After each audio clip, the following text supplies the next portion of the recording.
আসসালামু আলাইকুম প্রিয় দর্শক, যারা এই মুহূর্তে আমার ভিডিও দেশ বা দেশের বাইরে থেকে দেখছেন সবাইকে শুভেচ্ছা। বন্যা পরবর্তী সময়ে কৃষক ভাইদের কয়েকটা ব্যাপারে সতর্ক থাকতে হয়। যেমন যারা আমন চাষি, তারা জমি থেকে পানি সরে যাওয়ার সাথে সাথে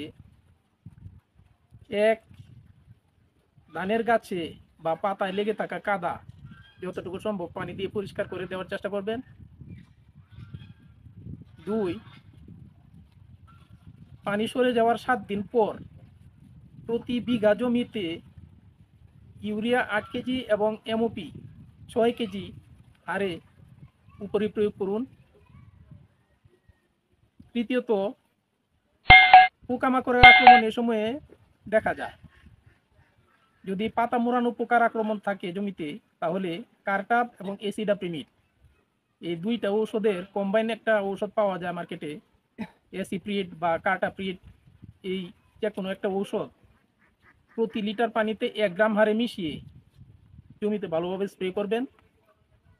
আশা করা যায় এতে পাতা মোড়ানো পোকার আক্রমণ দমন হবে। আর এই সময়ে ধানের জমিতে বিপিএইচ বা কারেন্ট পোকার আক্রমণ হতে পারে।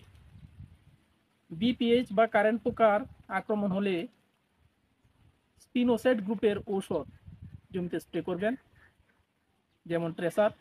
এটা প্রতি লিটার পানির জন্য 0.5 মিলি এই হারে মিশিয়ে জমিতে স্প্রে করবেন, গাছের গোড়ায় স্প্রে করবেন। আর যদি ধানের গোড়া ফুল পচা রোগ দেখা যায়, ফুল পচা রোগের জন্য এই মিস্টার টপ প্রতি লিটারে 1 মিলি হারে মিশিয়ে স্প্রে করবেন, এতে ফুল পচা রোগ দূর হবে। ধন্যবাদ সবাইকে, সবাই ভালো থাকবেন, সতর্ক থাকবেন। আরেকটা অনুরোধ, ধানের জমিতে অতিরিক্ত ইউরিয়া সার ব্যবহার পরিহার করুন, কেননা অতিরিক্ত ইউরিয়া সার ব্যবহারে পোকামাকড়ের আক্রমণ বাড়ে।